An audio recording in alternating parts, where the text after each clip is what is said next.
Êtes-vous déjà entré dans une maison où vous êtes tout de suite senti bien? La décoration a certes dû vous plaire, mais ce sentiment d'accueil a été avant tout suscité par une atmosphère. Ces maisons élégantes et chaleureuses ont un secret en commun. Elles savent comment recevoir.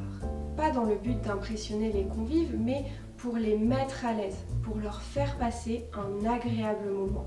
Je suis Bérangère de Montbois et après m'être formée dans l'une des meilleures écoles d'étiquette au monde, j'ai cofondé l'Académie des Bienséances pour que l'élégance puisse devenir, pour vous, une source d'épanouissement personnel et relationnel.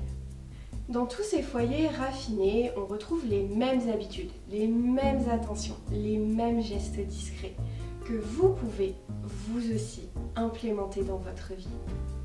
Dans un foyer élégant, tout commence avant l'arrivée des invités. L'anticipation est vraiment un principe clé du savoir-vivre et de l'art de recevoir.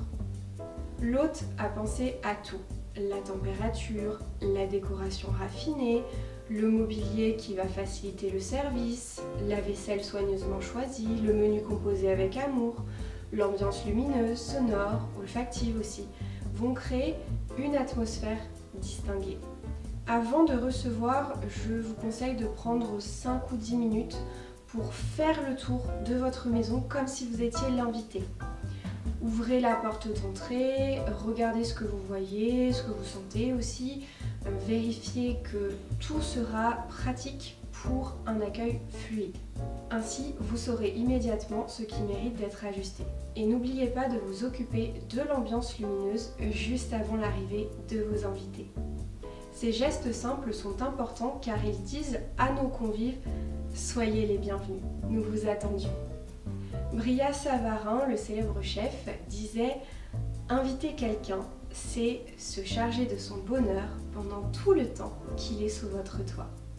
Dans les maisons raffinées, on ne pense pas seulement à l'esthétique, on pense également à l'aspect pratique.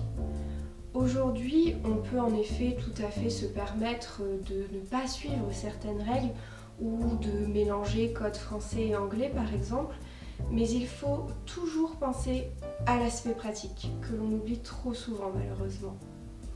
Évidemment, dresser une jolie table est un moyen agréable d'exprimer sa créativité et sa personnalité. Néanmoins, et j'insiste bien là-dessus, jamais aux dépens de nos invités. Quelques conseils facilement applicables, y compris dans la vie de tous les jours. Premier conseil, évitez les serviettes en papier.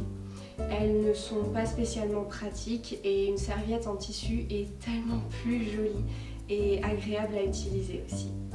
Deuxième conseil, versez votre eau dans une carafe ou dans une aiguière et dites enfin adieu aux horribles bouteilles en plastique. Dressez correctement la table, simplement avec la fourchette à gauche, côté bombé vers le ciel, et le couteau à droite, côté tranchant de la lame, toujours tourné vers l'assiette. Enfin, pensez également à présenter joliment la nourriture dans l'assiette.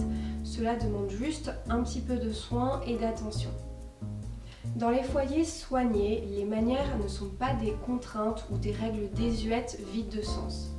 Elles sont une forme d'attention et d'élégance pour être agréables aux autres et pour passer un bon moment.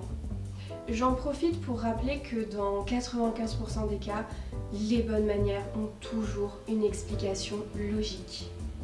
Attendre que chacun soit servi, ne pas monopoliser la parole, manger et boire discrètement, dans le calme, avoir une conversation intéressante sont des codes intemporels et appréciés de tous.